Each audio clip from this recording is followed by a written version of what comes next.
Hi, everyone. Excellent.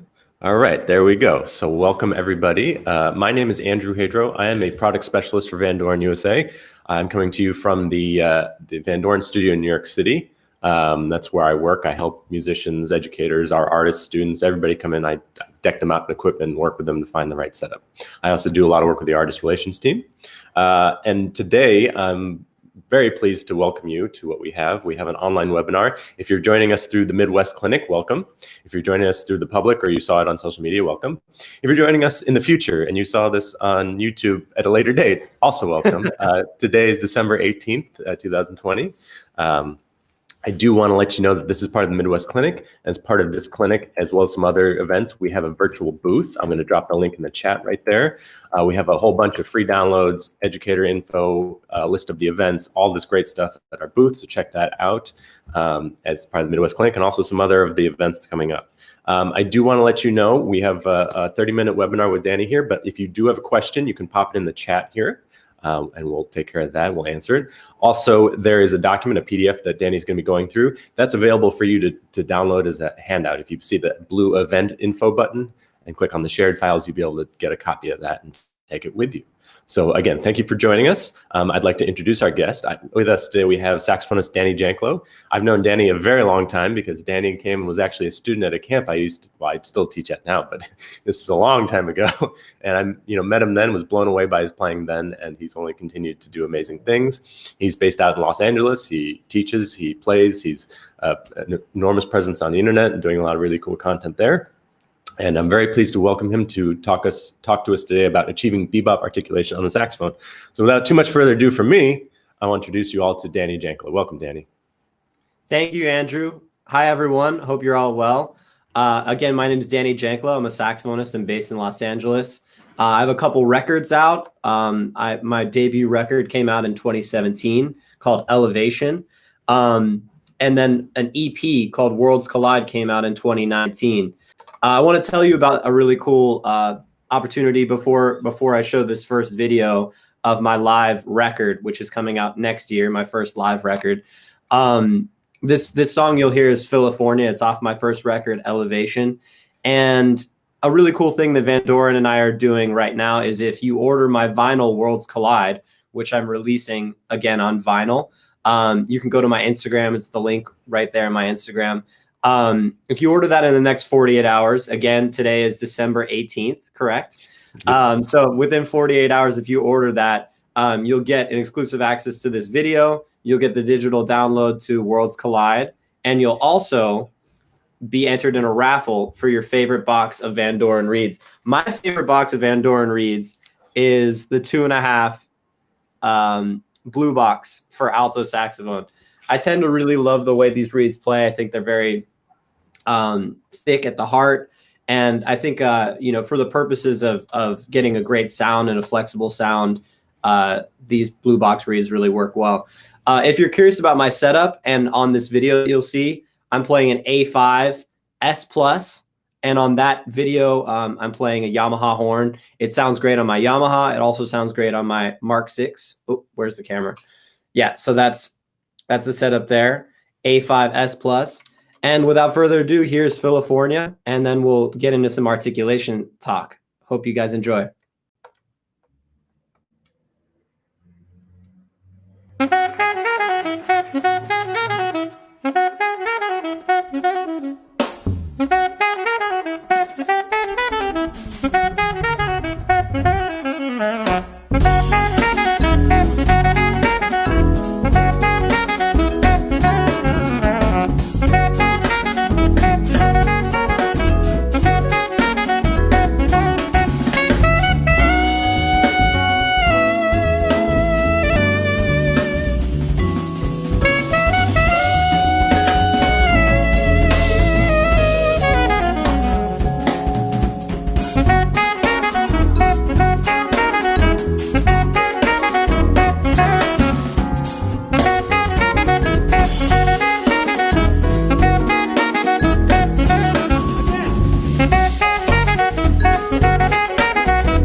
right. Thank you so much for showing that, Andrew.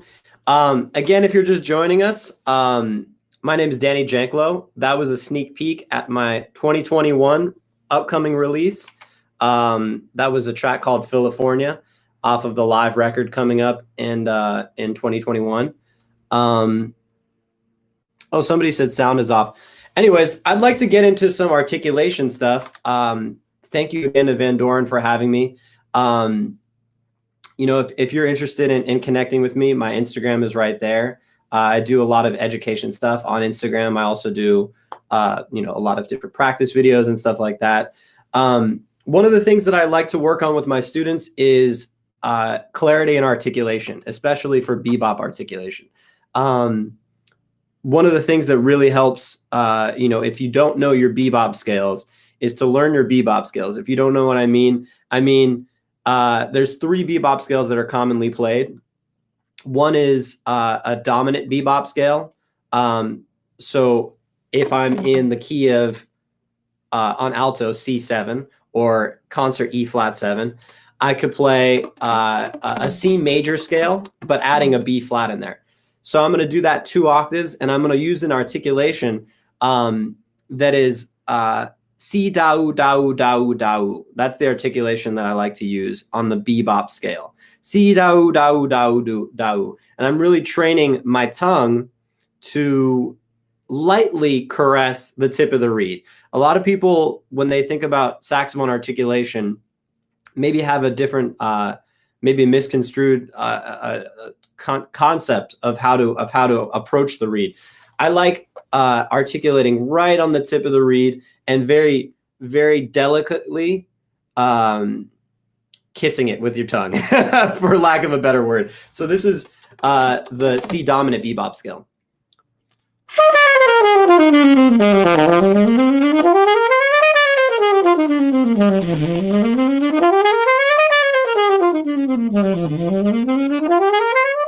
Notice how I start from the top.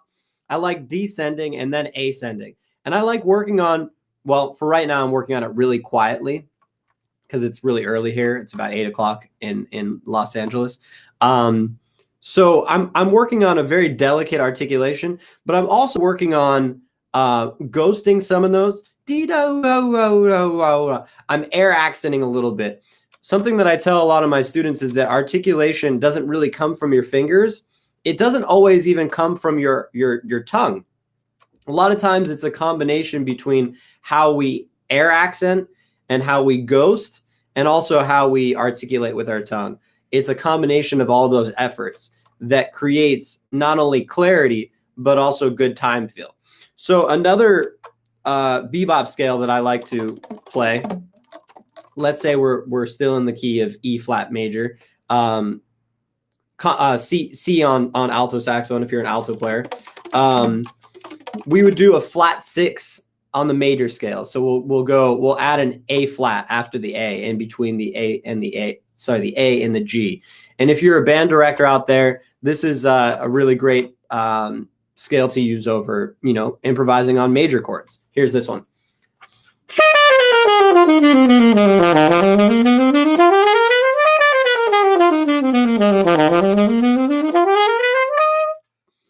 And then the last one that I like to show you before we get into this other articulation exercise is that same scale with the flatted third. So this is the bebop minor. Again, it's the same concept. D, C, dau, dau, dau. This articulation and this vowel syllable that you form with your tongue really helps get in the mindset and also the practice of having control over the reed and not letting it control you.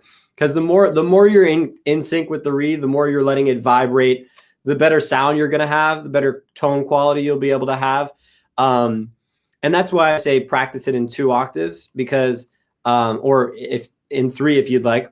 But getting all the way around your horn with your bebop scales is really, really important, because it gives you a little more command over the full range of your tone and the timbre of your tone as you're practicing these articulations. Here's the C bebop scale, minor bebop scale, And this is, again, for non-alto players, this is E flat concert. So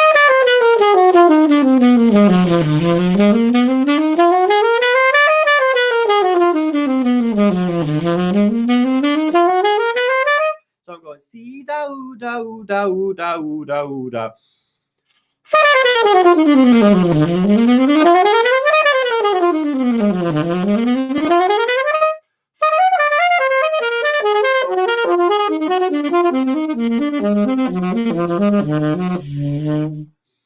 So another thing, before we get into this handout, I like playing, scales in in thirds and in fourths, and try to double articulate, not double tongue, but articulate every note twice. So if I'm practicing just my major scales, I'll do that in thirds or in fourths, and I'll try to go do do do do do do do.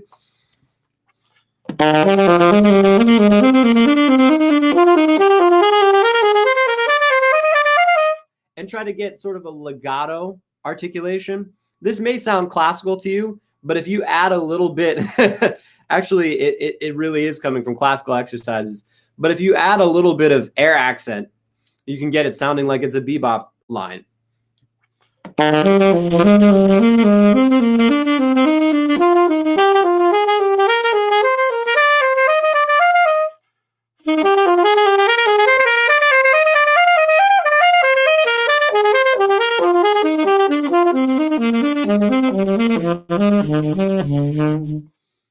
It's all about the combination, again, with having that command of a light articulation, tip of the tongue to the tip of the reed, and an air accent that gives you a little more understanding in your time feel, especially from when we're swinging.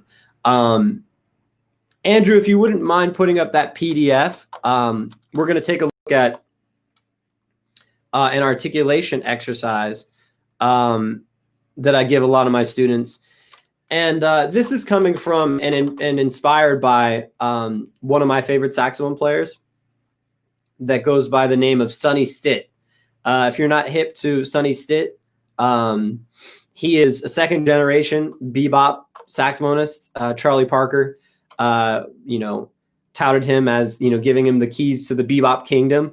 And if you take a look at this exercise, which you can download, I believe, after the class or right now, this exercise is about surrounding tones on a major, not major 7 exactly. I mean, yes, it has the major 7 in there, but it's really a major triad. So we're looking at surrounding tones, in this case, written out, of a G major triad. And again, I'll play this, as if I'm in alto key. So you're in B flat concert. So basically what we're doing is we're starting on the 5th, we're going to the 9th, and then we're approaching the first note of the triad. So the root of the triad, G. And then we're going a half step below and then back up to the root note.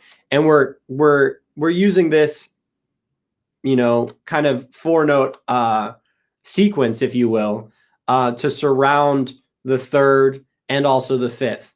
And then we're doing that all the way up the horn. What we're able to accomplish with this exercise is not only just getting this in all 12 keys, because this is a good little understanding for your fingers. It's a good concept to have under your fingers, but it's also a really good concept to practice articulating not on the top of the beat. So instead of articulating on the downbeats, we're actually articulating on the upbeat. So we're going do da we da we da we da we da we da. And this articulation style also comes from that bebop articulation, where we're sort of air accenting certain notes and we're ghosting certain notes. So I'm actually ghosting the first note of the beat. So beat 1, beat 3 are actually ghosted, even though they're the first notes of the bar, as opposed to going do da we. I'm going do da we da we da we. So here's a little example of that first one surrounding a major triad.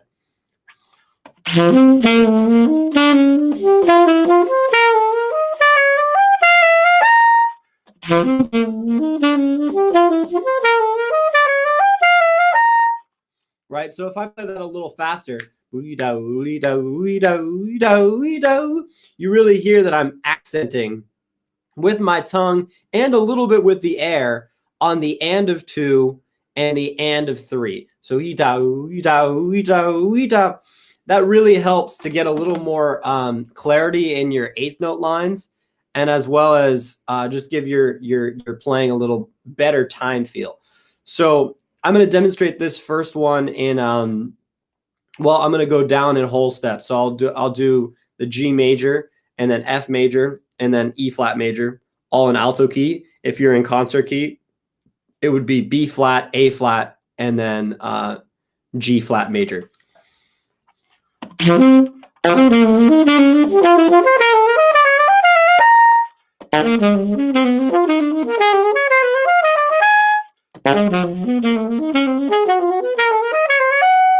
Right? So I'm really trying to get evenness in my fingers and get the articulation and that time feel happening between the synergy in my articulation style, light articulation, tip of the tongue to the tip of the reed, and also with the air accents. So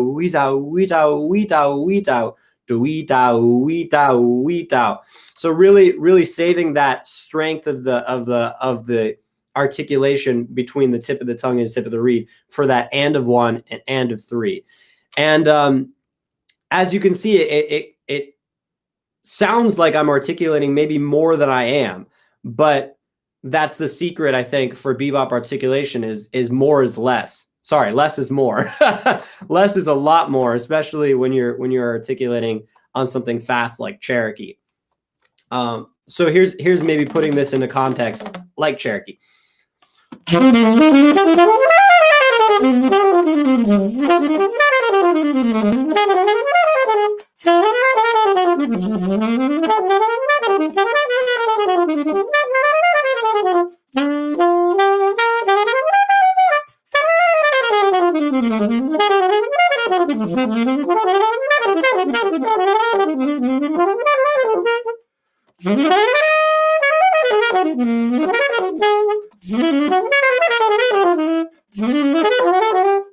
Right.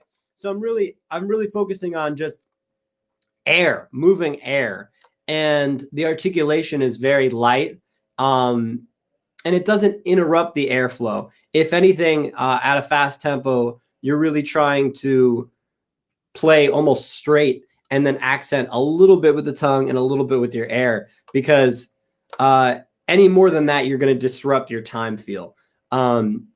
Okay, let's move on to melodic minor. The reason why this is melodic minor, and there's a difference between melodic minor and harmonic minor in this exercise, is that we're flatting the third now. So we have, it's basically the same contour of the line of the major exercise, except we have a flatted third. So instead of going from, in this exercise, from C to B flat to B on that beat 2 and 3 of the first measure, we're going C, B flat, A, B flat. So we're moving around the minor third, and we're keeping that 6 major, so that E stays major. So here's melodic minor.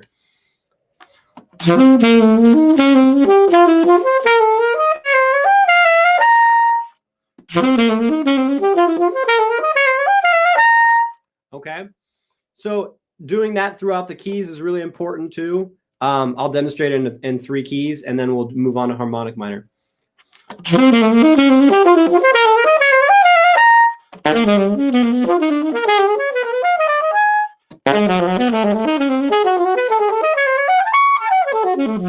Right?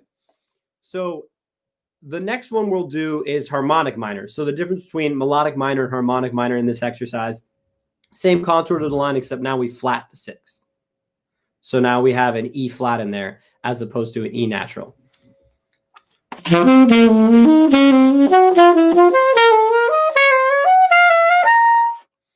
So this one is again pretty self-explanatory. We're now just flatting the sixth as opposed to keeping that natural.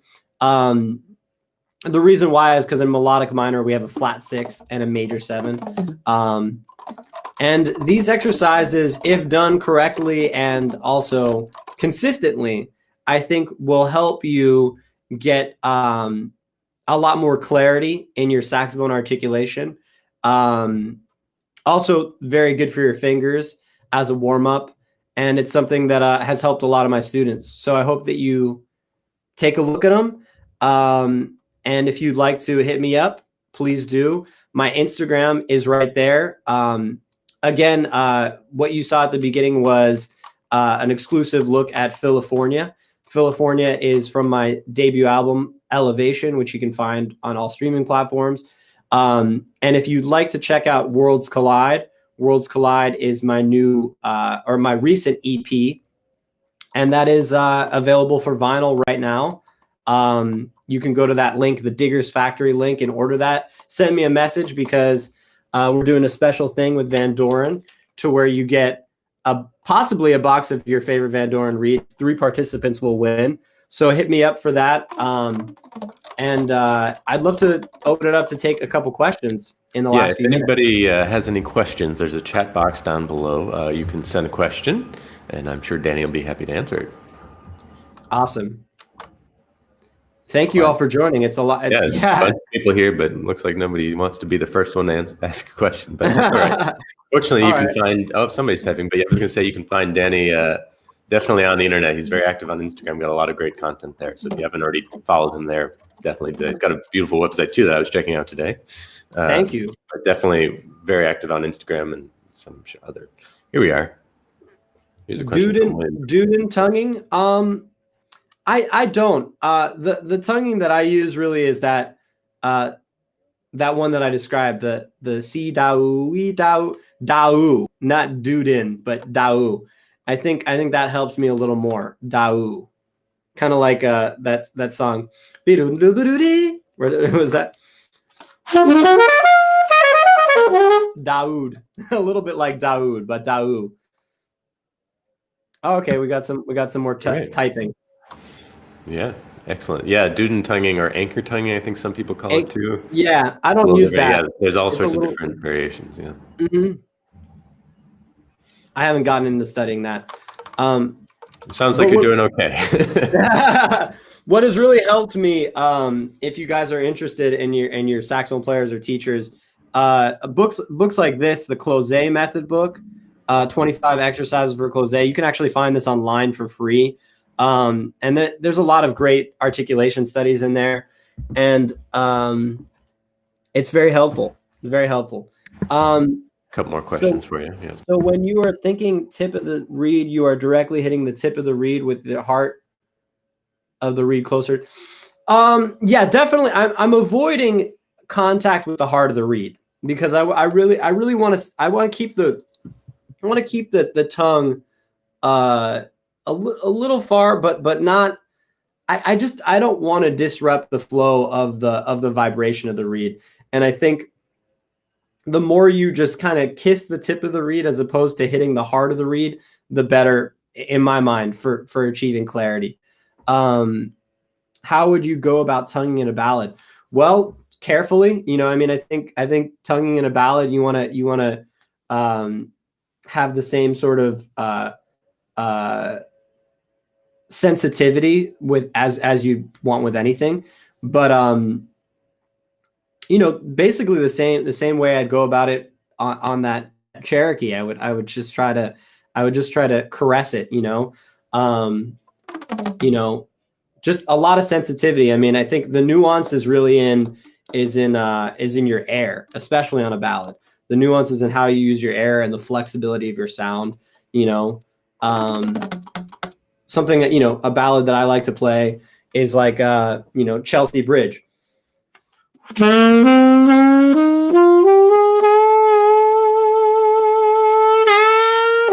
Right. So if I'm just tonguing that, that's the same articulation that I was using on Cherokee, but it also has a little bit of flexibility from here and maybe even from here and a little from my diaphragm. So it's in combination with flexibility that you get sort of a different nuance to your ballad playing, at least in my mind. Do you use other types of tonguing? Yeah, definitely. I mean, there is other styles of articulation that I haven't covered, more like funk tonguing and maybe, kind of simulating or emulating a little bit more of a guitar sound.